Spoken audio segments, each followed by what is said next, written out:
Good afternoon, everyone. So this talk by Bhaskar is a continuation of the neural learning to rank talk that Bhaskar gave last week. So Bhaskar, go ahead.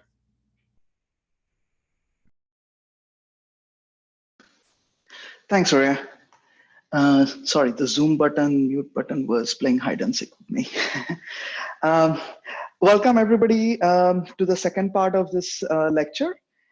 So, as we looked at last week, uh, what happened? Yeah. So last week we talked about the fundamentals of learning to rank. So before we actually start this session, I just wanted to see if anybody had any questions based on the topics that we covered last week.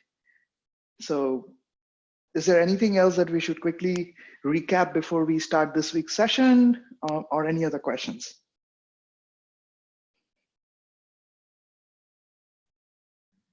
If not, then let's proceed with the material this week.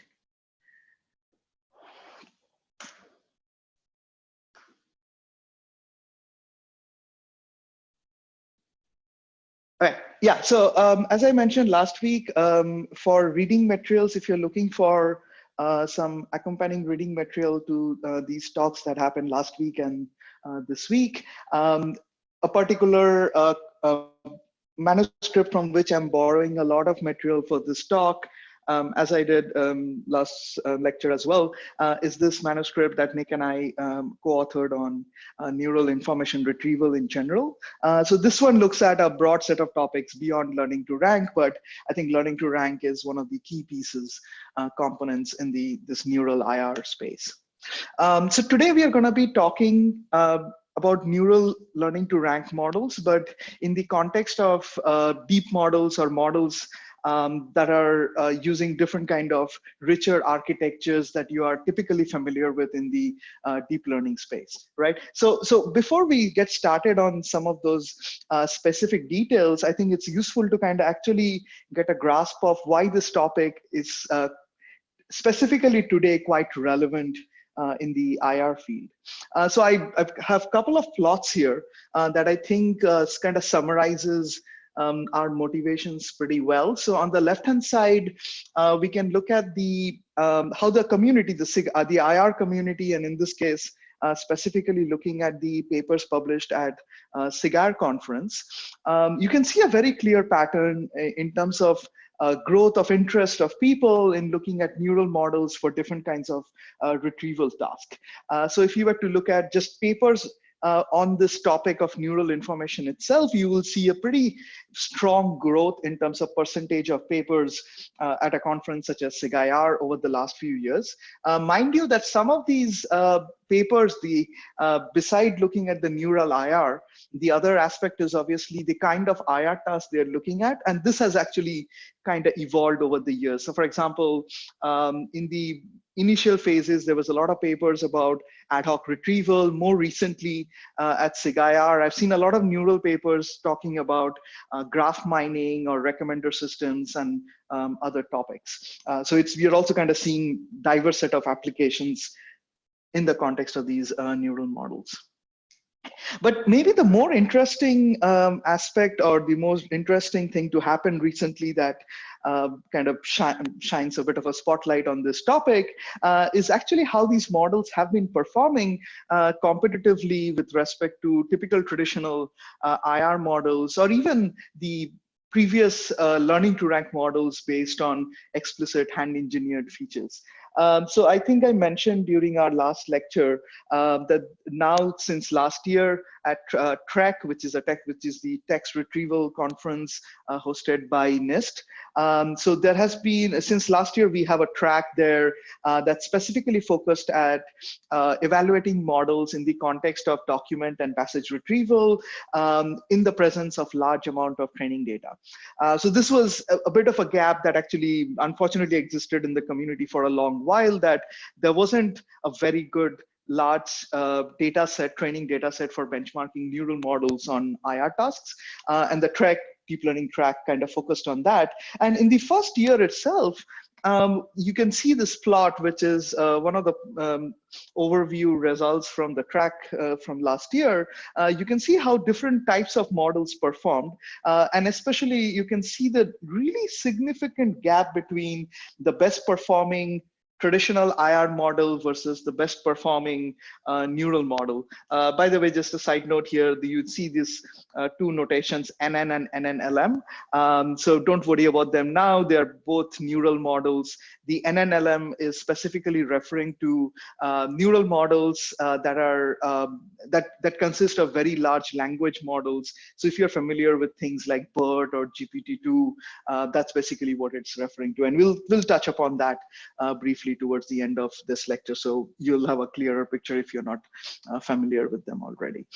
So if you look at these numbers, it's a pretty huge difference in retrieval performance that we are seeing on improvements over top of like traditional approaches. So that's like kind of grounding that not only is there a lot of interest and a lot of papers getting written, but it also seems to be actually having a pretty strong impact on state of the art on many of these retrieval tasks, in this case, document retrieval. So what does these deep models bring to the table, right? That traditional learning to rank models did not do. And I think, that's obviously kind of like a very broad question, but then one of the key things that people can point to is, so a lot of the deep neural models focus on specifically learning good representations of text for your end task. In this case, the end task would be a retrieval, right? So let's say for search, this would mean learning good representations of the document text and the query text for matching. Similarly, it could mean learning good representations of items and users and for recommendation tasks and so on, right? And typically, if you think of traditional IR models like BM25 and TF-IDF and language model and so on, they're all kind of grounded in this idea of counting the frequency of query terms in the document, in addition to doing things like query expansion and document expansion to kind of bridge some of the vocab gap that might exist between query and document, right? So in neural models, on the other hand, typically the way to do this is that you would learn some kind of embedding representations of text. This could be words, this could be sentences, this could be for the whole document. And then you're comparing these different pieces of text or different items based on their learned representations in the latent space, right? And this is where, for example, on the screen, you can see this example of a single word query, Albuquerque. And there are two passages. Let's say these two passages are contending for relevance on a ranked list with respect to this query. The passage on the left-hand side is actually a passage that's taken from the Wikipedia page about Albuquerque, whereas the passage on the right-hand side is a passage taken from a page that describes Microsoft and the fact that it started in Albuquerque. The first office was in Albuquerque. And if you look at these two passages, just like us physically looking at these passages, one of the things that you would immediately notice is that even if you knew nothing about Albuquerque specifically, you would notice certain words in the first passage, like, for example, city, altitude, population, metropolitan, and so on, whose mere presence kind of gives you a clue that this passage is probably talking about a city, right? And if you look at the passage on the right-hand side, you will see words like basic interpreter or device. What else? Developed and whatnot, which kind of gives you a clue that this passage is probably talking about some kind of a technical topic or some other context. It's unlikely that this passage is describing a city in general, right? So there is also this notion of aboutness of a document or a passage. So you could have documents or passages where certain terms may appear, but the document of the passage is not about that topic. So for example, the passage on the right-hand side contains the word Albuquerque exactly once, the same as the passage on the left, but the first passage you would agree that it's about Albuquerque, whereas the second passage is not. So this is exactly the kind of signals that you're trying to basically extract by learning latent representations of text, so that you can actually, even beyond looking at the signal of how often the query terms appear in the document, you can look at these additional signals to understand the relationship between the other words in the document or the passage with the query terms, to give you a much more stronger set of evidences about whether this passage or document is or is not relevant to the query. So that's kind of the broad motivation. So let's take a very simple IR model structure and kind of talk through it. I'm just going to switch to last week's presentation, and just to kind of make sure we kind of map things back to where we ended at the last week's lecture. So one of the last topics we talked about in the last lecture was about loss functions in the learning to rank situation. I'm picking just one of the, arbitrarily just picking one of the loss functions, just to kind of map it to what we are going to talk about today. So this is the RankNet a loss function, which is one of the pairwise objectives.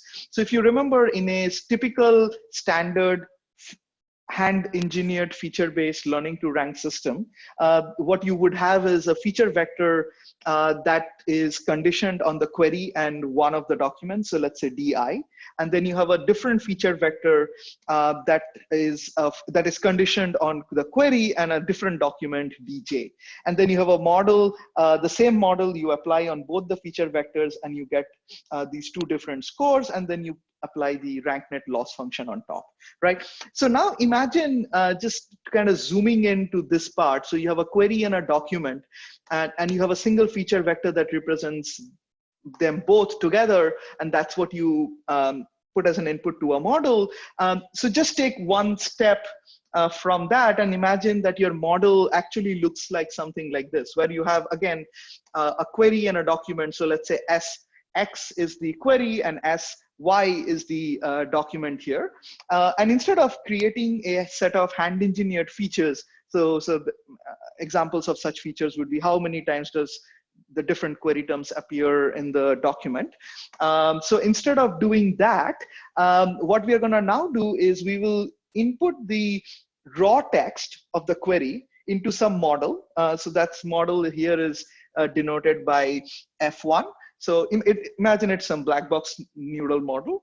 And that model is going to output a single vector representation of the whole query. So it's going to be the query embedding effectively, right? So you have a dense, small dimensional vector that represents all the information in the query. And you would do something similar, applying a model. These two models could be the same, or they could be different. So for example, the model that learns the representation of the query may be different than the model that learns the representation for the document, for many reasons, one of which might be that a document could be very long, where a query is generally pretty short. So maybe the models would end up learning slightly different things, right? But otherwise, the interface is kind of similar. You have a model that takes the raw text of the query, gives you an embedding. Here you have another model that takes the raw text of the document, gives you an embedding.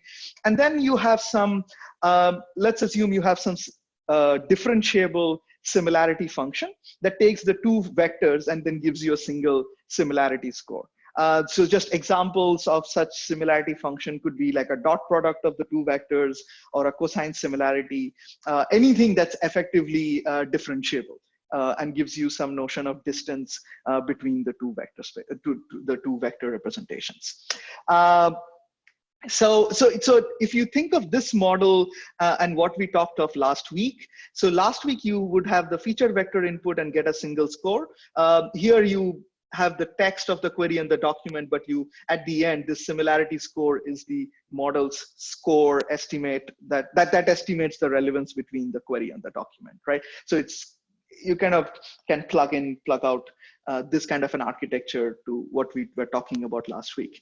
But once you have this architecture, the rest of the learning to rank framework still kind of fits in a very similar way, right? So we'll get to that point in a few slides later. But before we go that, let's actually talk about what does it mean to input raw text into a model, right? Because end of the day, you can't really input raw text. You would input some kind of a feature vector, some kind of a numeric representation of the text that the model can then learn representations on top of, right? So let's go through and this is obviously, there is no one correct answer.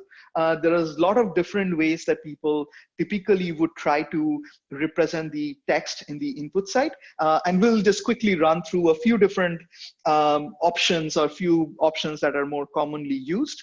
And then we'll can do a quick break and like take questions or discuss about those different approaches. Okay, so let's start with a very simple example, and I'm gonna, over the next few slides, you just see a few different visualizations of few different approaches using the exact same example. So the example that I'm gonna use in this case is this sentence. So it has 6 words. So the sentence goes, dogs have owners, cats have staff. I'm just for simplicity, I've kind of removed any kind of punctuations and other characters, but whatever we are going to discuss in the next few slides, it's pretty easy to incorporate any other characters. I shouldn't say easy. I think you should always be very thoughtful and mindful about looking at these from the linguistic perspective or some other criteria. But yeah, typically all of the approaches we are going to talk about right now, you can imagine different strategies for incorporating punctuations and other special characters. Okay, so the first approach we're going to talk about is just character level input. So what do you do? So what we do is we look at this text as effectively just a sequence of characters, including the space character, right? So we are not treating the space character here any, not giving it any special treatment. We are also not treating any notion of words or such concepts into how we are looking at this text. We are looking at it strictly as a string of characters, right? No other semantics involved. Now, each of these characters, you can represent it using one-hot encoding. So what would one-hot encoding mean? So let's assume that, let's for a second assume that our whole alphabet that we care about is only the 26 English letters. So it goes from A to Z. And then I have space.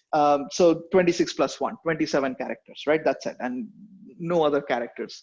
So in this case, each of the character can be represented by a vector of length 27, where each of the position in the vector corresponds to one of the characters. And then to represent D, the character D, you would have 1 in the position that corresponds to the character D and 0 everywhere else. So the whole vector is going to be 0 except for that 1 position that corresponds to the character that you're trying to represent, right? So let's say now we're going to have these vectors for each of the individual characters. But of course, our goal is to, at the end of the day, represent the whole text. So how do you represent the whole text? You could do a couple of things. So one is you could just concatenate all of these vectors. So then what you would get is a very long vector whose size is going to be the number of characters in the string multiplied by the number of channels. I'm using the word channel for the first time here. So here, imagine the channel is basically each of the dimensions in the input vector representation. So here, every character, remember that we were going to represent it by a vector of length 27. So it means that each of those vectors, one way to put it is that they have 27 channels, right? So the final representation of this text, if you do a concatenation, is you're going to have these 2-dimensional kind of a matrix or a single vector, whatever way you want to look at it. But the whole dimension is going to be characters, the total number of characters by the total number of channels, which is the total number of channels here being 27 in this example. Right. Obviously, you can do other things. So, for example, you could also just, instead of concatenating, you could have actually taken a sum of all those vectors, that would mean your final representation would be a single vector whose dimension is just 27, but then each position you have the count of how many times that particular character, corresponding character, appears in the text. That could have been another way of representing the whole text. And obviously, as we go through these different ways of representing input, we can discuss about some of the advantages and disadvantages of these different approaches. So we can spend a few minutes after we go through a few more of these examples.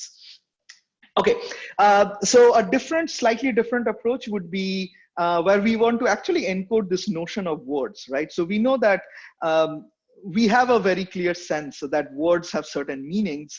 And sure, if you gave a very powerful model a string of characters, then you can assume that the model could internally understand that this notion of words, that the whole text is not just a linear sequence of characters. There's actually some structure in the sentence. And one of the obvious structures is that the sentence actually comprises of multiple words, right? So you can expect that the model should learn that. Or you could say that that's kind of like an inductive bias that I can actually encode into how I represent my input, so that the model doesn't have to learn that from scratch.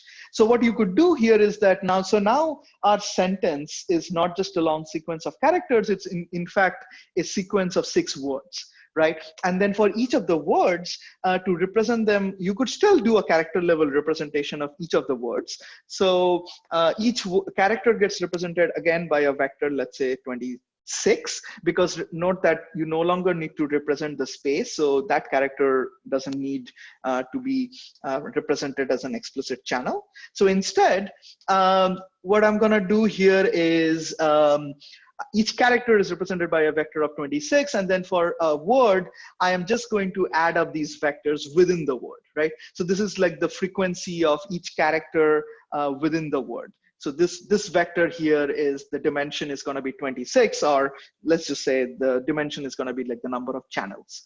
And you do that for each of the different words. And then you concatenate those vectors, right? So now your final representation is either a single vector or a matrix, however you think about it, but dimensions are going to be the number of words times the number of channels, right? Just going to do a quick pause. Is this clear so far? Anything that's confusing, or have I kind of lost anybody in these descriptions so far? No questions. I'm going to assume that means everybody's with me so far. Okay, so let's look at another example. So here, the idea is similar to what we looked at in the previous slide, except that instead of representing each word as a bag of characters, now I'm going to represent each word as a bag of n-grams, right? So why do you want to do that? So let's take an example. If you were to represent each word as a bag of characters that the word is made of, that means that if you had the 2 words, let's say ABC, for example, ABC News, so the word ABC and the word, let's say, cab, as in taxi, CAB, both of these will have exactly the same representation, right? Because both of them have the exact 3 letters C, A, and B appearing once. So a bag of character representation of both words will conflate these 2 words in the same representation, and the model will have a hard time realizing that sometimes the word, the same vector input corresponds to the meaning ABC, and sometimes it corresponds to the word cab. And you can think of many other examples where different words with different meanings could end up having the same input representation because of this kind of an issue. So to slightly lessen that problem, one thing you could do is not to represent a word as a bag of individual characters, but maybe some n-grams. So this could be bigrams, this could be trigrams, or this could even be mix of multiple n-grams, as in where n could be, let's say, from 1 to 4. So you can do a mix of unigram, bigram, trigram, fourgrams, and whatnot, right? So if you were to do bigrams, just to be kind of, let's just say we were to take an example. Actually, let's go to the trigram example here maybe. So here you have hash. So the hash character here is just being applied to mark the beginning and the ending of a word, just to give an extra hint when, to basically when some characters are at the beginning or at the end of the text, to kind of mark them specially.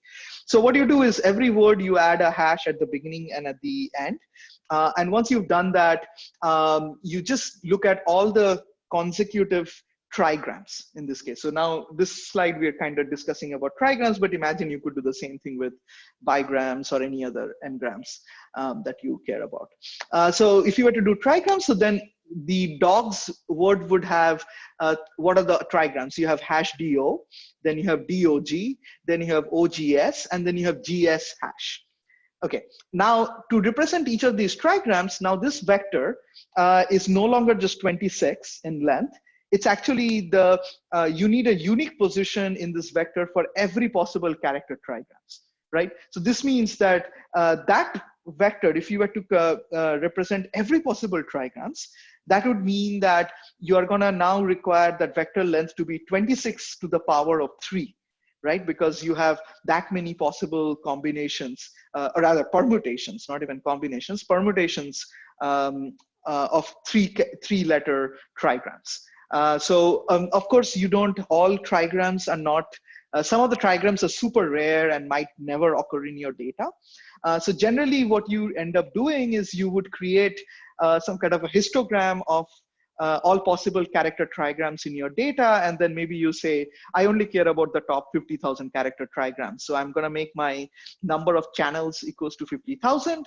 And then anything that's not in those top most frequent 50,000 character trigrams, even if they're present in the word, I'm just going to ignore them, because at some point I need to kind of like, limit the amount of memory or whatever resources I'm incorporating.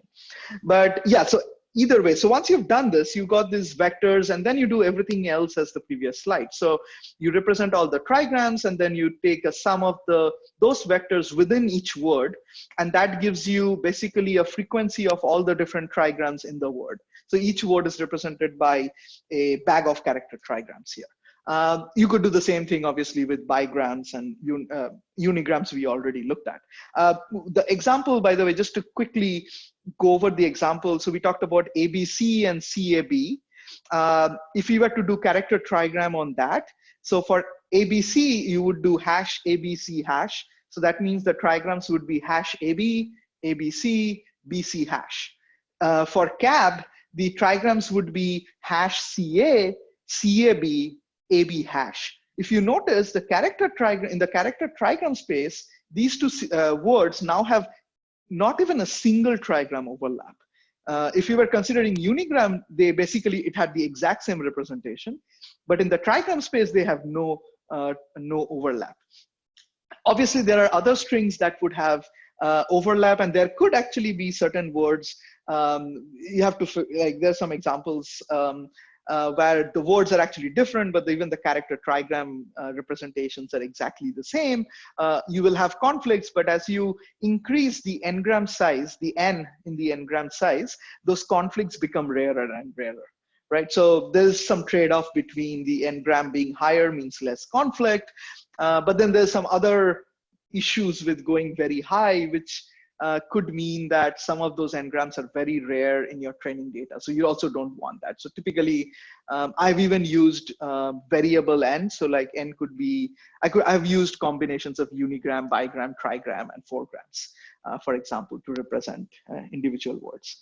Once you have done that, again, just like previously, you could concatenate those vectors to represent the final string, the final sequence, the sentence, or you could even add those vectors up. That could be another representation. So you're representing the whole text in that case as bag of trigrams, as opposed to maybe a sequence of word representation where each word is represented as bag of trigrams. Moving forward, the other thing, and this is maybe something that many of you are actually more familiar with, is an approach where each word gets a unique ID. So what you end up doing is you have this vector representation for each word, and this length of this vector is now the number is equal to the number of unique words in your vocab that you care about. Obviously, if you care about all the words in your training, test data, and so on, that will be a very large number. So typically, again, you just do some selection of which words you care about. This is typically the way that's picked is based on frequency. So you would generally want to have all the top n most popular words, where n could be, I don't know, 1,000,000 or something, or 50,000 or something, some number, depending on your hardware and memory capacity and other things. Of course, if you could do that, but then, for example, in IR, we know that some of the most popular words in the corpus are actually not that very informative. So you could even drop them from the vocab. I'm not going to talk about that, but let's assume that you have some vocab of words that you care about. So you could give each word an independent ID and then represent it again as a one-hot vector. But now this vector length is the length of your vocab.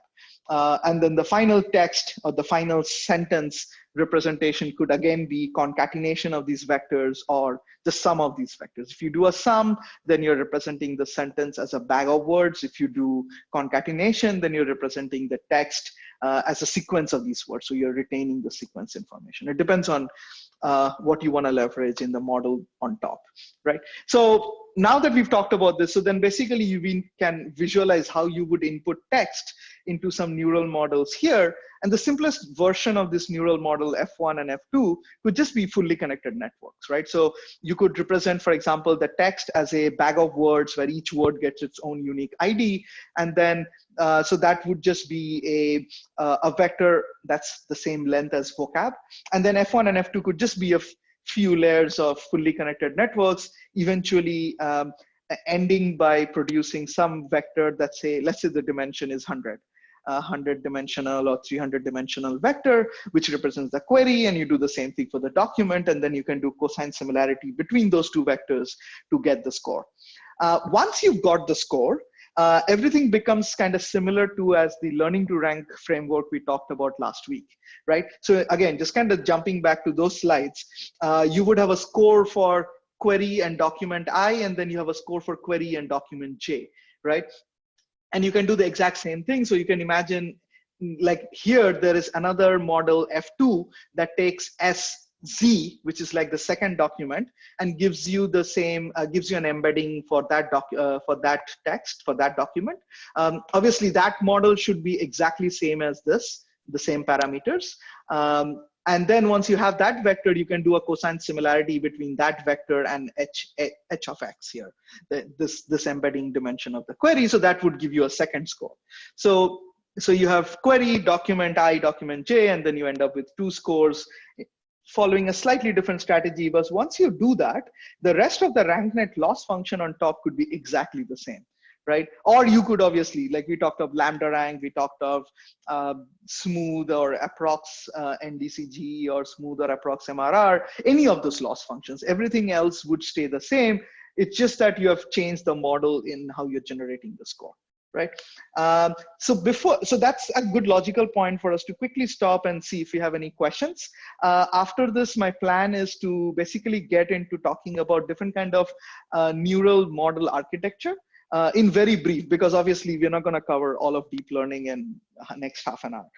But at least to give you guys, if you are not familiar with, or just as a recap, just to cover some basic architectures like convolution, recurrence, attention, and other things in the next few slides. So yeah, so I'm going to stop, and if you have any questions about input representation or how this fits with learning to rank stuff we talked about last week, here's a chance to ask questions. So Bhaskar, do you do any kind of pre-processing of the input text before you use these encoding approaches? Yes, and there is obviously a lot of variety of things that people do, and it also would depend on the task you're doing. So for example, if it's an IR task, you may want to drop stop words and you may want to do stemming. And I say may because, again, I've seen very different results.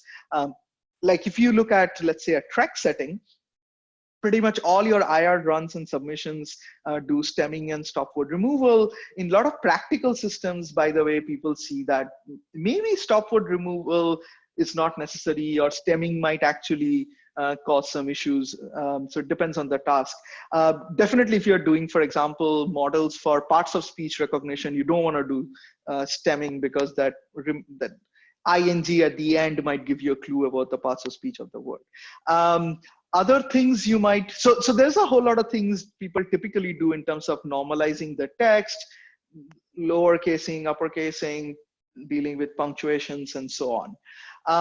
Other pre-processing, also in terms of just running, like training time and inference time stuff, you generally look at like what are all the things that you can pre-compute, right? So you would create the vocab list beforehand. You would have a mapping of the words, the text to the ID if you're doing a one-hot representation of words. So all of those things I imagine would also kind of go into the pre-processing stage. And also like creating the vocab itself, you might want to, let's say, pick all the words based on frequency and other things that would also go in there. Are there other pre-processing stuff? Actually, just to one more add, like, and once you know, so for example, you have the one-hot encoding of words, your training data or your test data that might actually be in the form of text, you might pre-convert them into their integer IDs or whatnot and bake it so that your experiments are much quicker, because you're not doing those same operations every time for your experiments. Did that cover maybe what you were hinting at, Surya? Or Yes, and the reason for that question is, for example, at Home Depot, if you're looking at query logs, so the same query can be expressed in many ways with as a shorter version of a word, or you can introduce spaces, hyphens, semicolons, and all those things. So there is a lot of variability in how a word is expressed. So pre-processing might help, but also if we are using character level encoding, that could also help. right. So I would basically, the way I would put this is, one thing to kind of keep in mind and consider is that your input representation ideally should be one where if you learn a function on top of that representation, it generalizes very well, right? So this is where, and this could mean very different things based on your task. So for example, let's say in IR, if you say the word run, RUN, run, it doesn't matter if it's run, running, runs, all the parts of speech. I don't actually care. I only care if some form of the word run appears in query and document. So then it would mean that you should do the stemming beforehand, because it will help you to generalize across all those different form of the word run for the function that you learn on top, right? So I think that's the way to kind of think about it. The other thing is you can also think about like, and this is true for even just numerical feature-based models. You want to learn the features where things generalize, but also the other aspect would be you also want to have a feature space where there's a reasonable amount of training samples covering each of the features. So you don't want to make your feature space so unique that, for example, let's say you were to represent a piece of a sentence as all the word trigrams or something, right? So then that might create certain features that triggers very rarely in your with respect to your data, and so you won't really learn anything meaningful. So there's all of these different considerations, I think, that goes in to motivate what the right input representation would be. Okay, thanks. Cool. Thanks, Surya, for seeding that discussion. If we don't have any other questions, let's move on to the next section. Okay, so shift invariant neural operations. So it sounds whatever like a technical jargon, but the idea is really, really simple, right? So the idea is that, and I'm going to actually motivate this using not a text problem, but a vision problem, but then it's the same idea, same analogy that would apply to text as well, and we'll go through that. So imagine you are trying to do some kind of object recognition in images, right? So, and let's say the object that you care about is birds. So you're trying to find all the places in an image where a bird appears. And let's say you have been able to learn a function that can, within a very small window, so let's say a small window like this, you have a function that can, given that small window of the image, can tell you whether there is a bird in that image or not, right? So now it kind of seems intuitive that you want to learn that function and then you want to apply that function to every part of the image. It would be quite strange to learn a function that learns to detect a bird at the top left corner of the image, and then you learn a separate function to do exactly the same thing, but for the bottom right part of the image, right? That it doesn't make sense that you would, why would you learn the same function over and over again separately for different parts of the image? So a typical then strategy that people then use is this idea of convolution. But then the idea of convolution, this idea of learning a function and then applying it repeatedly as a moving window over the text space, over the input space, is actually kind of fundamental, not just for convolution, but also for recurrence and pooling and attention and a whole bunch of other architectures, right? But the key idea is like, yeah, if you can learn a function that detects a bird in a little window or a tile like this, then you can apply the same function first here at the top, and then you move it a little, and then you do it again, you do all the way here, and then you again move it a little down, and you do all the way here, and you just apply the same function all over the image multiple times.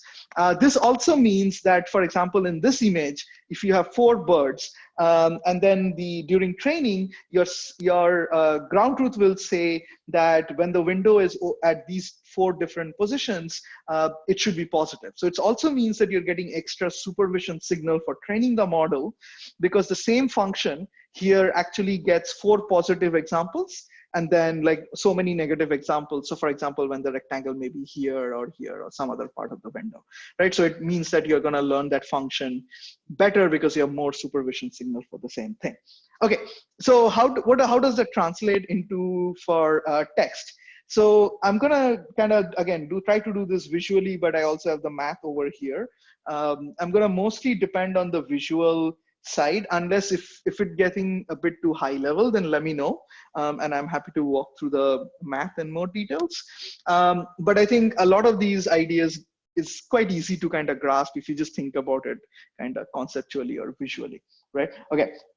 So imagine you have a sentence, as we looked at before, and let's say each of these boxes, so the sentence input is at the bottom of this diagram, and each of these boxes or cells corresponds to a single word, right? So I'm just assuming right now my sentence representation is word embeddings or one-hot representation of the word. So each of these cell is a word, and it has its own vector representation. So there's like a third dimension that I'm not showing. So this is not a single number, but this is actually a vector for corresponding to each word. So now the first thing we're going to talk about is convolution and pooling. In both of those cases, what you do is just like we saw in the previous diagram or the previous slide, you take a window. So let's say a fixed length window here would be, so let's say I'm taking a window of length 3. Right, so I'm first considered the first 3 words, and then I'm going to do some operation on the first 3 words to get a vector output. Okay, so what kind of operations can I do here? To give an example, I could take those 3 vectors, concatenate them, and then I could just pass them through some fully connected layers, and then produce a single vector. Or I could do some other operations, but I mean, it could be any arbitrary set of operations. But once I've applied that operation over this window of these 3 words, I move my window. So let's say I move it by 2 positions every time. So it jumps over and now it's here. And then I apply the exact same function to these 3 words. And I do it all the way till the end, right? So what I end up getting is a vector representation for corresponding to each of the window positions. So if my window appeared here, 7 times, then I get 7 different vectors, and then I would do something on top. But that's the basic idea. Now, the operation that you're applying over the window, if this operation is something like, oh, let's multiply it with some weight metrics or add some weight metrics, basically some kind of a linear transformation, So then you would call that a convolution. Okay. However, notice that the diagram did not change at all from the previous to this slide. Uh, because I'm going to talk of pooling, and I wanted to draw this connection that it's pooling is exactly the same idea, except that it's a different class of operations that you do on each of the windows. So pooling, the idea is typically you're not going to do any linear transformation, but pooling is kind of think of like functions that do aggregation, right? So what does an aggregate mean? So let's say I have the window over these three words, and I want to aggregate those three words or those three vectors into a single vector. And I want to do this without any learnable parameters or anything. I'm going to do something very simple. The first simple thing I can do is I could just average those three vectors and give you a new vector. And that's what you would call as average pooling, right? Or I could take those three vectors, and then for each of the dimensions, I could take the max across the three vectors. So let's say I have three vectors of length 100, then I want to get an output vector also of length 100, but the ith dimension of that output vector will basically be the max of the three values that are in the ith position in the three input vectors. So I'm just taking a max across those three and just taking the max value. So that would be called a max pooling. And obviously, just like convolution, you would now repeat the same operation multiple times by moving the window. And again, you get a similar vector over here.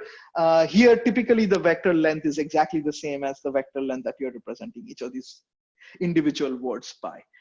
In the previous case, they don't necessarily have to be, they could be different, but here you would typically have them as the same thing. So that's pooling, right? So there's convolution and pooling. Yeah, so I already talked about max and average pooling. And one typical thing that people, it's like, again, this is just a kind of common combination of architectures, which is people generally do a convolution layer, and they might follow it up with a pooling layer, and then they might even interleave where they do convolution pooling, and so on. And then one of the common things to do is to do at some point a global max pooling or a global average pooling. So global pooling is nothing but saying that the window is basically the same length as the whole sequence. Which makes it a very simple operation. So for example, if you were doing average pooling, it just means you're taking average of all the vectors, right? So you're no longer doing like a moving window kind of thing. The window is the whole sequence, and you're done in one step. By the way, one thing to kind of notice in this, so when you do convolution or pooling, your output length of the sequence is different from the input length, right? So for example, in convolution, this was, what is the length? 6, 7, 8, 9, 10, 11, 12, 15. So the input's length was 15. The output, so this is 15 by whatever the number of channels is. And the output of this layer is 7 by whatever the length of the channel is. But the output channel here actually could be different than the input channel, but let's ignore that. But if you just look at this length of the sequence, you've basically gone from a 15 length sequence to like a 7 length sequence. So the dimensions could be reducing as well. Now, typically when you learn a neural model, at some point you have these fully connected networks, and any input to the fully connected network needs to have a static size, right? You can't be changing the size during training. Well, generally not. So one of the reasons people use this global pooling idea is that it actually then gives you a fixed length output after you do global pooling, right? So even if the input sequence to global pooling could be, let's say, sequence length 10 or sequence length 20 with some channel dimension, the output will always be just the channel dimension, right? It brings it that variable length sequence to a fixed length output dimension. So that's one of the also benefit of doing global pooling. Okay, so moving forward, just quick check. Is everybody with me so far? Any questions so far on convolution or pooling? No, but Harshita had a question from the previous section. Oh, okay, So sure. her question was, how much longer are the documents when compared to queries, and is it common for neural models to take sequences with hundreds of words as input? Right. That's actually a very good question. The length actually is quite an important factor in terms of how you think about modeling, both in terms of a lot of these models really struggle to understand like long-term dependencies. So let's say the function you're learning to encode the document depends on making some connection between the third word and the 300th word. So that could be challenging for many models.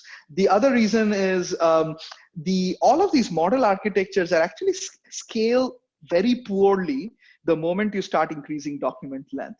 So it actually then requires you to think very creatively about the architecture so that your model doesn't explode the moment you're dealing with long text. Now, in NLP, I think a lot of popular tasks or common tasks are deal with short text, or like maybe at max few hundred, tens or hundred of words, right? A passage like maybe, I don't know, 200 words ish, maybe a couple of sentences. In IR, obviously document retrieval is a big task, and that could go in thousands of words, right?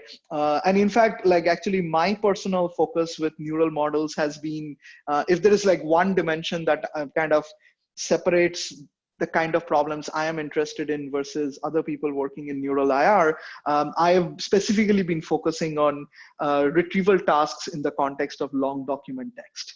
And then there's a lot of differences, and there are actually quite interesting differences between modeling long text and short text.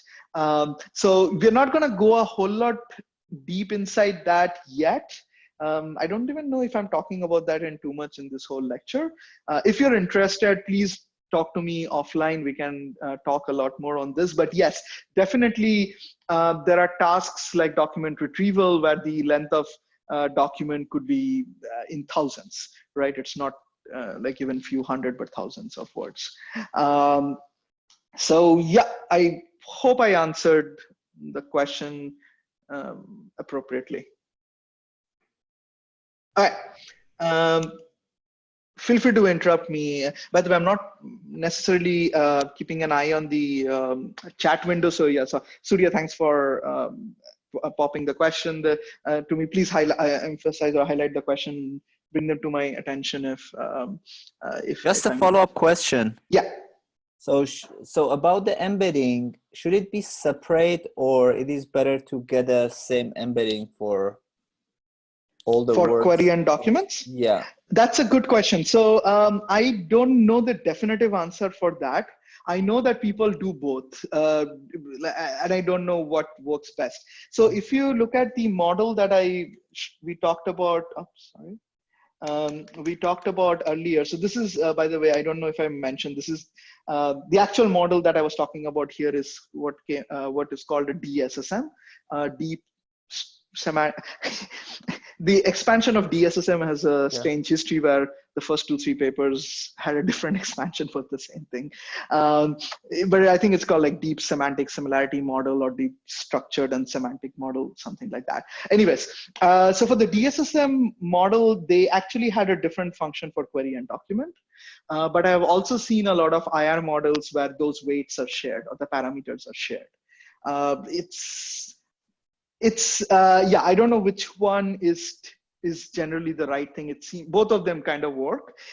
They make slightly different assumption. So if you have different parameters, then you're assuming that the same term in the query and the document could mean slightly different things, or they could mean the same thing. Now, there are actually tasks where this is actually very important. So for example, let's say query autocompletion, where it's not query and document, but a query prefix and a query suffix. So in that case, so if you have and I'm actually skipping, there's a whole discussion in kind of a different set of tutorials that I've done where I talk about this notion of topically similar and typically similar, like type-based similarity and topic-based similarity. We're not going to have time up to talk about that here. But just to give you an example, so you might have in query autocompletion, somebody types London and somebody else types Munich. And for both of these words, the correct suffix would be, let's say one of the correct suffixes would be map. right? So now if you were to imagine a similar DSSM like model where you have a prefix encoder and a suffix encoder, then the prefix encoding or the embedding of London should be similar to the suffix embedding of map. And same for like Munich to map. So there's this asymmetric mapping. You don't want the prefix embedding of London and the suffix embedding of London to be similar, because then you would end up recommending for the prefix London, you would recommend a query London, London. That makes no sense, right? For IR, like query document ranking, a topical sense of similarity makes more sense. So there, definitely sharing the parameters is an option. But there are also models like translation models in IR where they think of query to document translation and keep the parameters different. Hopefully that answers some of the question. Yeah. Again, this is a big topic. So like there's a lot Thank you. of nuances we can discuss. Thanks so much. Okay. Thanks. Yeah, so quickly touch upon recurrence models. So we talked about convolution before, and I'm just going to introduce recurrence here in a very simple way, that the way to think about this is it's exactly same as convolution, except that the function that you are applying on top of this window is also taking an input, which is the hidden state from the previous application of the same window. So you're applying the same function over and over these multiple windows, just like in convolution, but this function has an additional input, which is the hidden state from the previous step in time. Obviously, in the beginning, this is null. So generally, people would use some very something like a zero vector or something else to kind of initialize the hidden state at time step 1. But otherwise, it's exactly similar to convolution, except that there is a dependency on the left output. In similar veins, I'm not going to talk about it, but you could do a recurrence from right to left, or you could even do recurrences that are bidirectional and so on. So we can talk about that again. If anybody's interested offline, we can chat more about it, but I just want to introduce a very basic concept of recurrence. Just to kind of apply these architectures we talked about in the IR case, just to give you an example. So we talked about convolution pooling. So you take the DSSM model that we talked about earlier, and you can, let's say, combine convolution on top of DSSM. So what you end up then doing is, oops, sorry about that. So what you then end up doing is your sentence is now this sequence at the top with the S in the angular bracket is just a marker for the begin and end of sentences. And then let's say you move a window over each 3 words, and then you project those 3 words into its own embedding, which is, so here what's happening is you're taking these 3 words, so like online auto body, then you're representing them using their trigram hashes that we talked about, and then you project that using some fully connected networks into a 300 dimension. So this projection into 300 dimension over a windowed thing, over a moving window, is exactly the same as convolution. And then you do a global max pooling, where you just do a global max pooling across these vectors to get a single vector of dimension 300, and then some more fully connected networks, and that gives you the final embedding of the whole sequence, right? And this could be the model that F1, F2 that we talked about, that learns the query and document embedding. So this could be like an architecture for the same. And here are some examples of how they basically in the paper show that you can actually see which word in the query gets mapped to which words in the document. So you can see how the interaction effectively kind of happens implicitly in those representations. So that's for CDSSM.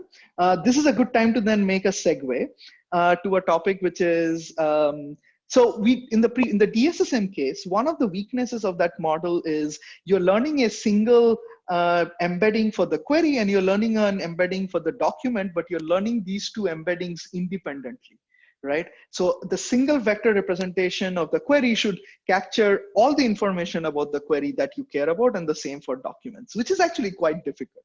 A more useful, especially this is difficult if your document is a long piece of text, right? So if this is like 5,000 words, to cram up all that information in a single vector is very difficult. So what you typically get much better IR performance from is to actually do what people call as early interaction between the query and the document. What does that mean? So let's say here, I'm just kind of pictorially showing this again. So the query is a sequence of words. So each of the circle is a word, and so is the document. And what you could do is you could create something like an interaction matrix where the I, comma j cell in this interaction matrix is a function of the ith window over the query and the jth window over the document. So if this window is, for example, just single words, then basically imagine if you had a 10-word query and a 200-word document, then you can create an interaction matrix of 10 by 200, where each of the cell could be as simple as like cosine similarity of the query word and document word embeddings, right? So, or maybe you're doing some other operation and creating features or whatever. But the main thing to kind of take away from this is that in interaction matrix, you are representing some comparison between pieces of the query and the pieces of the document to create each of the cells in this interaction matrix. And then on top, you could have some additional neural architecture to learn to summarize from those matching patterns how well the query matches with the document. Is this clear with everybody? Just a quick check. I'm going to assume it is. All right. Very relevant to that discussion. So we talked about in the previous slide that the one simple thing you could do is, so let's say the window size is 1.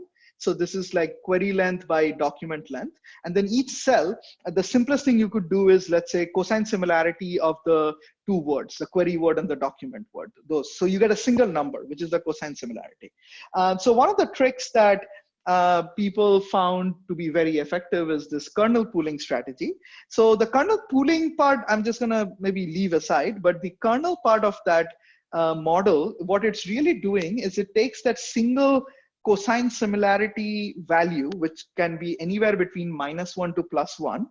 And then instead of just keeping that as a raw feature for the subsequent layers, it actually converts that into, let's say, a set of 10 features.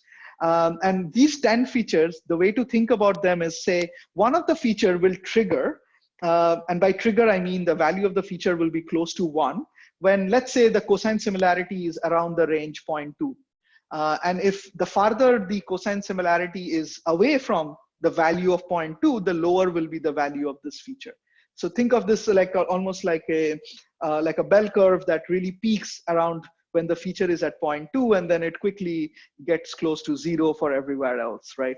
And now you can imagine, let's say, 10 different features. So one of them triggers at 0.2, one of them triggers at -0.2, one of them triggers at +0.8, one of them triggers at -0.8, and so on. So then that representation is typically a much better representation to learn some function on top of than to just use the raw cosine similarity scores or dot product scores. So that's the kernel pooling. Is there a question? Any questions? No? Okay. So yeah, so the way they do this is basically you would compute this RBF kernel, which is actually a very simple function. All it's doing is you first decide, so for the 10 features you want to do, one of the features should trigger around 0.2, right? So what you would do is you would take the actual cosine similarity value minus whatever the point, the center point is that you care about. So let's say 0.2. So you would take the cosine similarity minus 0.2, then you do a square, and then you divide it by some variance. Like so the sigma is some range, just which defines how peaky you want that feature to be.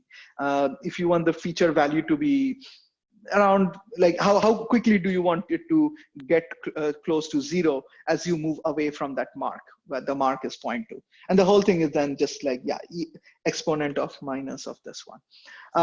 So that's mainly the kernel trick. So let's just leave it at that, and we can, there's some more details in here that I'm going to skip, but again, we can talk about some of these things later. Mostly my goal is to give everyone here enough kind of breadcrumbs to then follow up and read further based on what you are personally interested in. Another important consideration that comes up when you think of these neural models is that it's not enough to just match a query and a document in latent space, right? So in IR, one of the important factors is we have a lot of rare terms in our queries. There could be a lot of rare intents.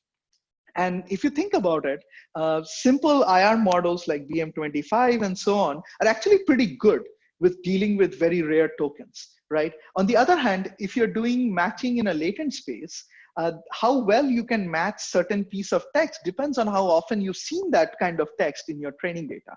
So if your training data has, for example, let's say you have a model with character inputs.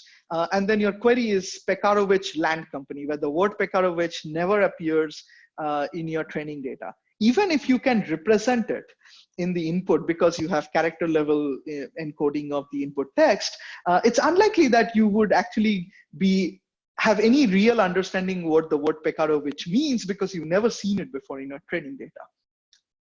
However, it's important to note, by the way, that just because the property of random projections, if for those who are familiar with, it's still could end up matching if the word Pekarovich appears in query and document, it could still end up matching those two pretty well if your query and document models are sharing the same parameters, because they will basically get random projection but get projected to the same place.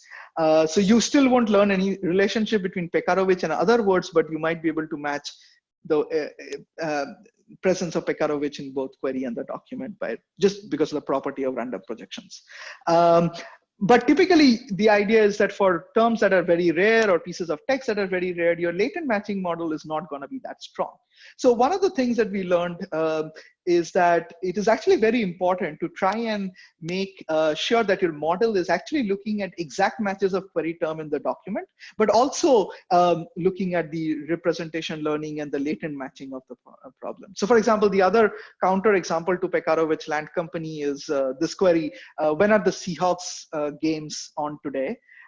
Chances are the right document does not say doesn't say the word channel. It might actually say, let's say, Sky Sports or ESPN. So you need to know that if the query has the word channel and the document has the word ESPN, then it's actually a very strong signal. They might be kind of relevant to each other, right? So that's where the latent matching would help. So this is basically pointing out that you can do lexical and semantic matching. Just to give you an example of the lexical matching part. So by the way, I forgot to mention that here typically the idea is that you want to actually learn the lexical matching as well, not just the semantic matching function. So the lexical matching, you can imagine, we talked about interaction metrics already. So this could be like an interaction metrics, but a binary interaction metric. So it's saying query term by document terms, but each cell can be 0 or 1 based on if it's the exact same term that appears in that position. Right. So this one gives you, I just wanted to include this mostly to just get a visual idea. Like if you look at this interaction metrics, you can actually say just by looking at this metrics, which query and document are relevant. So like here you see that the query is a 2-word query and you see the slightly shifting lines here, which means that they're basically like bigram matches. Like this one matches and then right here, there's another match. So they're like phrasal matches.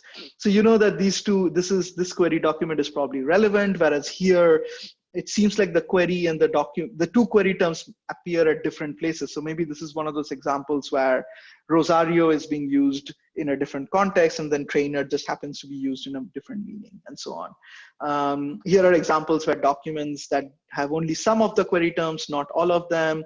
And yeah, so you can get some IR intuitions to clearly see just by looking at this interaction metrics, what is a relevant document and what is not. And you would try to learn that using your models. And by the way, when you are learning the lexical and the latent matching, both of them in the model, typically also the goal would be to learn them jointly, to not learn them as separate model, but to learn them jointly, either representing them as different submodels or even in the same model. There's obviously a lot of literature now with neural architecture, so I'm going to skip all of that. For the last couple of topics, so from the architecture perspective, I just want to quickly touch upon more recent work with these BERT-style models, just to kind of give you all a flavor of what is achieving really state-of-the-art results in IR very recently. And this is happening like also at the industry level. So Bing, Google, everybody is now claiming to be using these kind of models. But before we talk about BERT, I just want to quickly talk about attention mechanisms and self-attention mechanisms specifically. Surya, I just want to do a quick time check. I'm running a little late. Would taking an extra 10-15 minutes be okay for today? Sure, no or problem at all. No problem at all. Okay. All right. I'll try to go through as quickly so that people don't have to stay late too long. But I apologize for that. I'm a little behind on the time here. Okay, so for attention, so yeah, I'm gonna try and do a very quick introduction to attention and self-attention. So bear with me if you get lost or seems like I'm talking at a very high level. Just please interrupt me, and I'll try to do better. So the idea of attention is basically this. So so here, let's say take an example. So I have a sequence here. So each position could be, let's say, is a vector, and that vector could be like correspond to a word or whatever. So let's just assume these are sequences of vectors. And then I learned some function v to project for each of the cells. So just think of this like a convolution with window size of 1, right? So I basically project each of the cells to some value v, so v1 all the way to vn. And then I want to combine them almost like global pooling by taking an average or taking a sum of all those vectors, right? So I'm going to take a sum of all those vectors, and that's what's going to give me my final output. So that's a basic idea. However, I am going to not take that sum of those vectors uniformly. I'm actually going to take a weighted sum of those vectors, okay? And the weight is going to be conditioned on some other vector or number or some other whatever quantity that's here, which will decide how much weight I would assign to each of the different positions when I'm doing the aggregation. So how do I get the weight? To get the weight, what I'm gonna do is for each of these position, I'm also gonna, in this sequence, I'm also gonna learn a separate vector, which I'm gonna call as the key vector. So K-E-Y, key, right? So what I'm gonna do is, so each of these cell is now getting projected into a key as well as a value, right? So same here, key value, key value. So both of these, at each position, I learn 2 vectors, a key and a value. And then the weight that I'm gonna apply is going to be determined by the similarity of this query vector, which is some function of this thing that I'm conditioning on. So it could be a single layer and I get a query vector. So I wanna do a similarity between the query vector and each individual key vector. So for example, the similarity could be a dot product or a cosine similarity or whatnot. And then I could also do, generally what people do is they would do a dot product and then they would do a softmax over this length so that the weights, so when you do the weighted addition of the v vectors, that weight is basically, it's almost like taking an average, but like a weighted average. So that's what the softmax is doing. It's just making sure that the weight that you're applying is between 0 to 1 for each of these positions, and they all add up to 1. So that's basically what you're doing.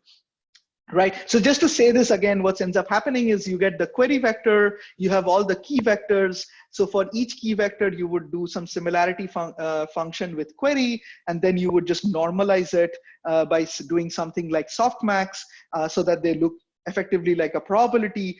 And then using those probability as weights, you would aggregate the v vectors.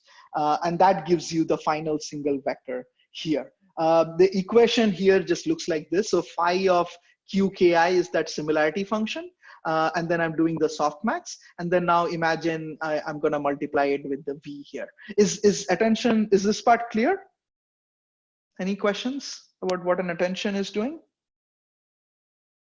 All right, I'm going to assume no. So I'm going to move to self-attention. Self-attention is really simple. all I have done, and this is where the visual depiction kind of makes it easy. If you just look at this diagram, all you notice is that I did attention conditioned on Q. So now I'm going to, in self-attention, I'm just going to repeat that same process n times, where n is the length of the sequence. And each time I am going to use focus on the ith item in the sequence and make that as the thing that I'm conditioning on for attention.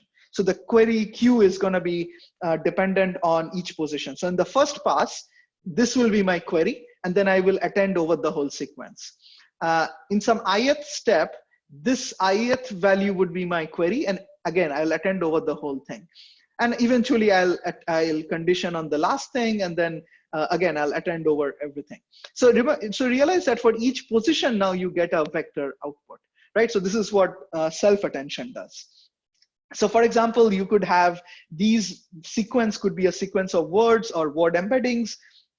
And then applying the self-attention layer, you basically again get a sequence of word embeddings, but this is where the word embedding is now a function of that word, but also all the other words in the sequence. So this is what people would typically refer to as a contextualized word embedding. So here, now this vector is dependent highly on this word, but it also depends on all the other words in the document. So this is what people would typically refer to as contextualized word embeddings. Taking the next step, transformers. Some of you may have heard about this. Transformers, I mean, it's just like LSTMs and other architectures. Don't worry too much about it, but basically a transformer is some combination of self-attention layers and fully connected layers. It's like somebody defined a block structure that incorporates self-attention layers and fully connected layers, and that specific combination is called as a transformer. But the key thing to kind of consider here is this self-attention architecture that we just talked about, right? So people generally then, some of the biggest improvements in NLP and IR recently has come from like a really strong kind of resurgence of doing language modeling or pre-training of these large scale models. So what they do is they would take a model that's, let's say, built with a lot of different transformer layers stacked over top of each other. So sometimes people would do, for example, 24 different transformer layers stacked on each other. And then they would train it in an unsupervised setting where you have a large corpus and you basically just do language modeling. So for example, one approach for language modeling is given a sequence of word, try to predict the next word, or you given a sequence of word, randomly mask certain words and then try to predict those missing words using your model. And the model here could be some kind of stacked transformer layers or stacked self-attention layers and so on, right? So this is pretty common. And this has kind of been, so basically the use case that has become really, or the setting that has become very popular now is that people would do some very large scale pre-training on language modeling tasks for these very deep models. And then they would assume that this model learns a lot of very useful statistics about the language and the corpus. And then they would take that model and then train it in a supervised setting for the final task. So for example, if you're going to do ranking, this would mean that you have a BERT model, which is just, again, nothing but a stacked set of transformer layers, and you trained it on a language modeling task. And then you would take that model and apply it to ranking. In ranking, the way you would apply, is one of the ways you could apply this is you could take the query and then concatenate the document or the passage, and then put a separator token in between, and that's your whole sequence. That is the input to the model. And then all you do is at the final layer, there is one of the vectors that you get out. You assume you add some fully connected layer on top and get a score out of it.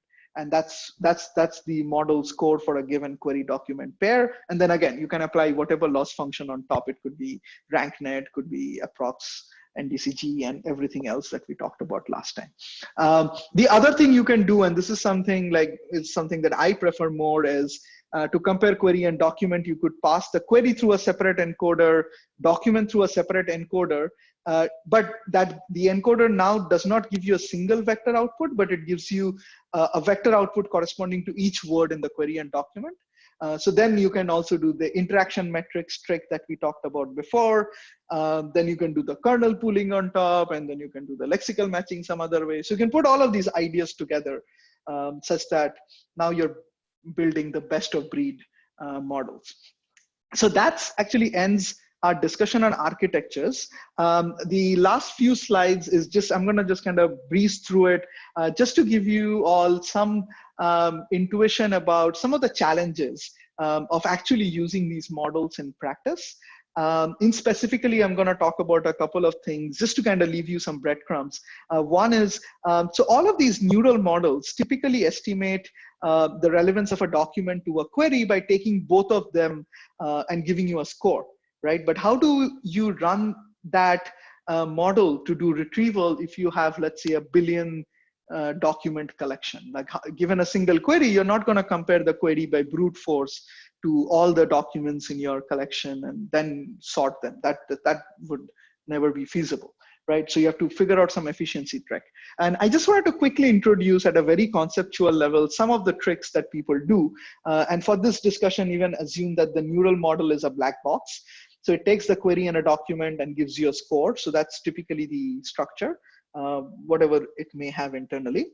And typically the two strategies that people use to do retrieval is, one is they do the DSSM style models, where the query has some model that you apply and you get a vector representation, and for the document you do a document vector representation. For the documents, you can compute their vector representations offline at indexing time. And then when the query comes in, you just run the query through the model, get its vector representation, and then you can do a approximate k nearest neighbor search in the embedding space, right? So there's a lot of different algorithms for doing k nearest neighbor search. So for example, one of the things I've used in the past is this Annoy library in Python that does a pretty good job. I think it came out from Spotify, if I'm not, yeah, it's from Spotify. So you could use those kind of nearest neighbor search over the embedding space. Now, we talked about the one thing, which is that it's actually those models don't perform that well compared to the models that do, let's say, early interaction, right? So you do interaction metrics and those stuff. So that kind of model, you cannot do these nearest neighbor tricks because you don't learn a query and document embedding separately in those models. So another trick that we've been kind of working on more recently is basically doing something else where, so let's say you have a black box model that takes the document and a query and gives you a score. You take the same architecture, but instead of feeding it the full query, you feed it each query term at a time. So now you're learning a function that takes one query term and scores the whole document against it. If you think of it, BM25 has exactly the same structure, by the way. It takes the BM25 function takes each query term and has the function to give a score for the document, and then you're taking a linear combination across the query terms. So you can do the same thing where this could be a very complex neural model, but then it applies each query term separately, independently with the document and gives you a score. And the final query document score is a simple linear sum, and you can do this way. This one is again very useful because what you can do is you can compute all possible or all the term document pairs you care about. You can compute their scores completely offline. And then when a query comes in, you can use something like an inverted index to quickly find the documents. And you don't even have to run the neural model online at all. In both of these approaches, the main trick is that you're doing basically all the inference or evaluation offline. So there's a very little cost at runtime. So these are like a couple of strategies. Last but not the least, another challenges in IR is to deal with bias. So we talked about learning all these latent representations based on data and doing all of these unsupervised approaches. One thing that everybody should be very, very cognizant of is that our data comes from very biased sources, right? We have a lot of bias in our social life, and all of these data, that whether you look at Wikipedia corpus or you look at social media posts or just the web documents, they also encode all of those really nasty biases that we carry as individuals or socially, right? So if you're going to train on such biased data, you're going to get models that are going to be very biased. And obviously this could turn into really important and negative impact where, so for example, let's say if you have a model that looking at different text has some kind of a gender or racial bias, then it's possible that that might influence a retrieval system's output. The items that you're actually presenting to the user might depend based on the user's gender or race, and not in a good way, not in a way where it makes it more relevant, but in a way that reflects our human, like our encoded biases or kind of like bigotry and so on, right? So this is an important thing to kind of keep in mind. I'm going to finish with this final story to leave you guys, which I always find really useful to kind of think of this in a non-technical way. So there's this famous story of clever Hans the horse, who was kind of became famous because the claim was that Hans could do simple logical and mathematical operations. So Hans's trainer would say something like, hey Hans, what's the sum of 2 plus 3, or something even more complicated, like some examples in here. But let's just say, what's 2 plus 3? And Hans would respond by tapping his foot 5 times. And everybody's like, oh, the horse can do maths. Actually, it turns out, whether knowingly or most likely unknowingly, the horse was very smart, but it was not smart in terms of doing math. It was actually very smart in reading body languages. So what Hans actually learned was to actually look at the kind of like very micro features on his trainer's face or body language that basically told Hans when he should stop. Like he would see the excitement as he would get to 5, and then he would know, oh, if I stop right now, I'm going to get a treat. And so what the horse was really doing was depending on the master to do the math, but then reading the master's or the owner's body language, or maybe the audience's body language to decide when to stop, but not actually do the problem. And this is something that actually a lot of our machine learning models do, is that they are basically learning about correlations. So if you have an image recognition problem where you're trying to classify horse versus cat, you might train it on some data, but what your model might actually learn is not to detect horse or cat. It might just detect, is the photo about something outdoors or indoors? Indoors means probably high correlation, it's a cat. Outdoors probably means high correlation with a horse, right? So you might actually the model might end up not looking at the cat or the horse at all. It might just be focusing on the background texture and so on. So this is something, again, something to consider. Think about how, for example, the same word could change meaning over time or in different contexts. So if you say prime minister, depending on which data set you're looking at, you might want it to be close. The word UK prime minister, the phrase UK prime minister might be relevant to Theresa May or Boris Johnson or somebody, John Major from in the past. So it would depend on the collection and other aspects. So think about how, if you learn representations of text, how could that go wrong? How could that suddenly give you the wrong signal and so on? And again, there are like different kind of work that people have done in thinking about generalization, where you train on certain domains and then generalize to unseen domains. And I'm not going to talk in details about that, but that's the end. Again, it's a shameless plug. If any of you are interested, if you find this area interesting, one of the places to kind of get started is to look at the Trek. So we are running the Trek track again, deep learning track again this year. So that track is mostly inspired by motivated by the idea of having large training data. So last year's data is already up there, and this year also the data set will basically be the same, except that we'll have a new blind evaluation set. So feel free to, if anybody's interested, to look that up. And that's where I'm going to stop. And sorry, I went a little over time. I sincerely apologize for that, but I can stay on if people have any questions to answer some questions or discuss anything that people might find interesting. Thanks, Bhaskar. So this was very useful.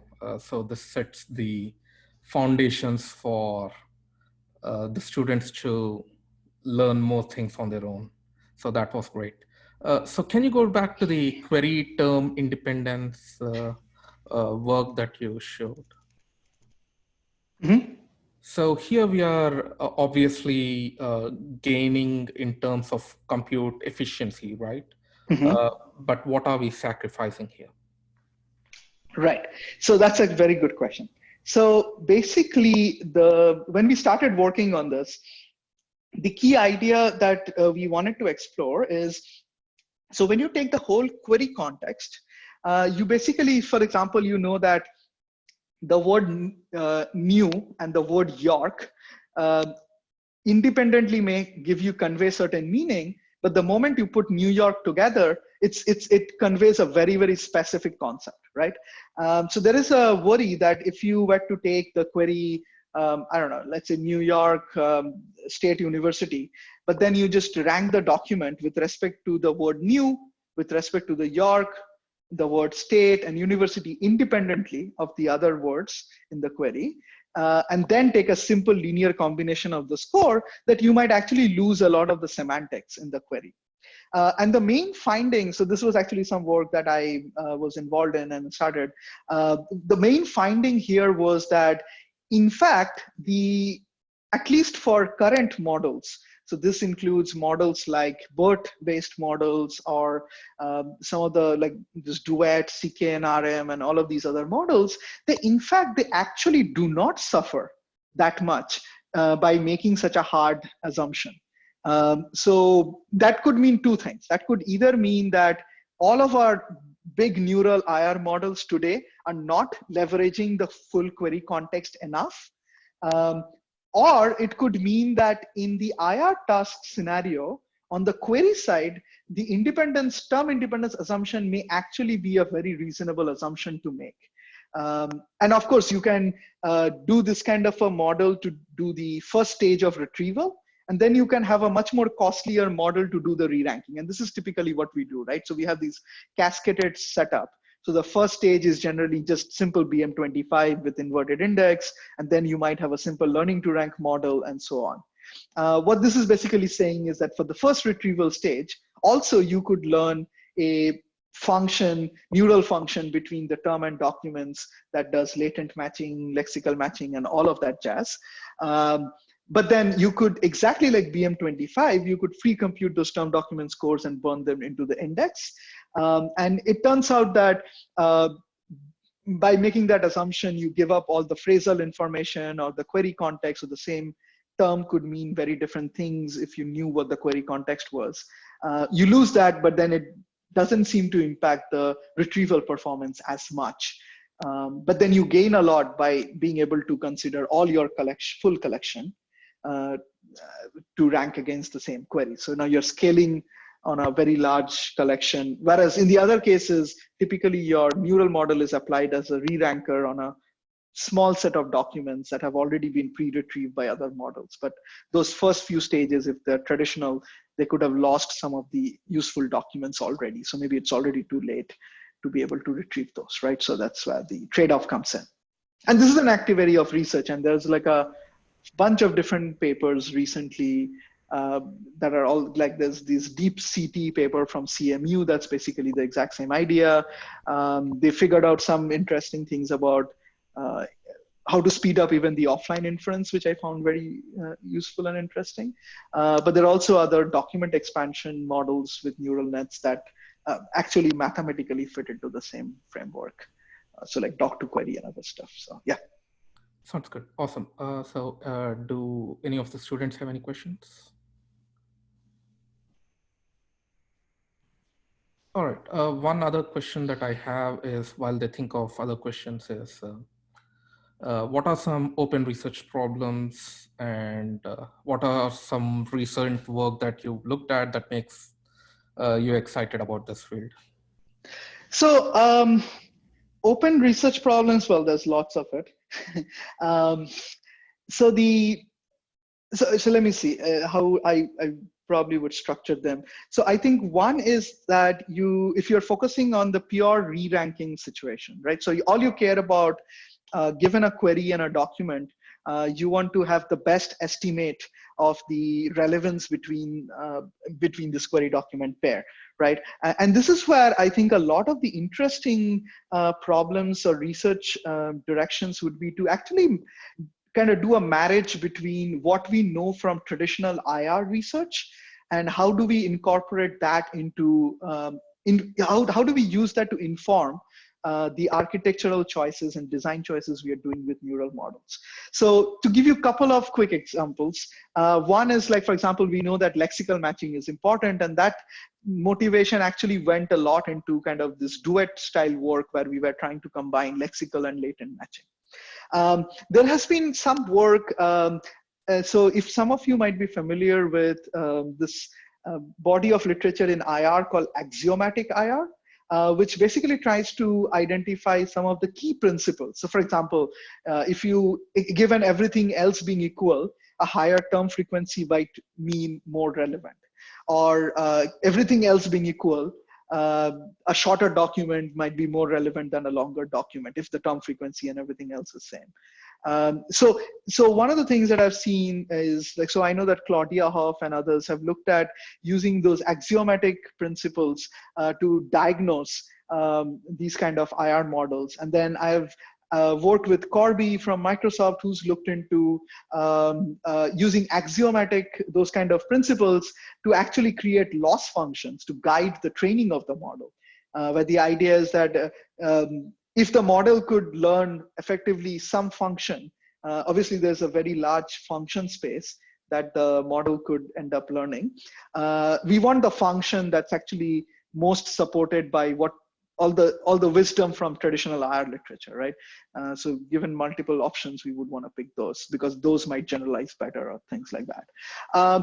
That's on the ranking side. Then I think a big area is the interplay between effectiveness and efficiency. And this is where the neural modeling and data structure starts to have some really have some like the fun interactions with each other, right? So this is where like the query term independent stuff, or there has been some other sparse encoding stuff that comes in, which I think is like, that's probably one of the areas that I see a lot of things happening in the near future. Actually, by the way, on the re-ranking side, the other thing I should have said is pre-training is big. Pre-training is also very, very costly. I think that's another area where people need to understand a lot more of why these different architectures like transformers work so well, and what is the model really learning, and do I really need to train for 2 weeks on a GPU farm to do that pre-training, or maybe there is a much easier way to learn that if I knew exactly what the model was picking up. And last but not the least, I think there is a whole huge space that's kind of aligned with the what we call like fate or fact, depending on which group of people are talking to. But that's a community that's looking at things like fairness, ethics, interpretability, explainability, transparency, all of those questions. And there are some very useful and interesting versions of those questions in the context of IR and in the context of neural methods for IR. Just to give you some, like I give you an example of those kind of biases in the data, but there's like actually a whole body of literature that's looking at that. Well, not body of literature, but a whole body of area that people are doing active research right now. Those are the big topics that comes to mind. And I think these spans both search and recommendation and other tasks pretty well. Like I think they apply to both. Did I miss any bigger ones, Surya? You've been in this field as much as I have. So one recent work that I caught my attention was the work that Jamie Callan recently spoke about in his keynote at ECIR. It's about augmenting traditional models with neural models. Right. So he spoke about a couple of papers, one by them and another one by Noruega or someone, where they augment BM25 models with neural information retrieval models. Right. Yeah, I mean, I think this is something that I have personally been very like focused on, which is like a lot of the neural design stuff that I actually pay attention to is where I can see some connection with an IR, something that I've learned from IR itself. Like, oh, you have to do, for example, document length based term saturation or something. So I'm like, oh, wait, why not make sure that the model can actually do that, like on the retrieval side of things. By the way, the other thing I wanted to just, you reminded me is, so there's also almost like new IR tasks that are kind of emerging that like suddenly now we can actually do something to those directions. So for example, conversational search is one, proactive retrieval. It actually got quite a bit of traction in the last few years, but then I don't know if people are still that hyped about it right now. I think conversational search is definitely still in there. So there's also a whole set of new tasks that are kind of emerging in IR. I mean, these tasks have been there before, but they suddenly, with these neural methods, are maybe enabling some of those tasks to be actually a bit more practical and with these ML models.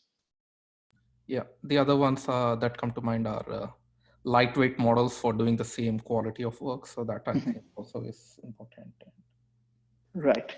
All So right. there, the keyword I would just leave people with is distillation. So I think this is some of the work started by Rich. Maybe there was before, but yeah, Rich. I know Rich Caruana has done a bunch of work in that direction, where to distill all the knowledge from a very heavy model into a smaller model and efficient model.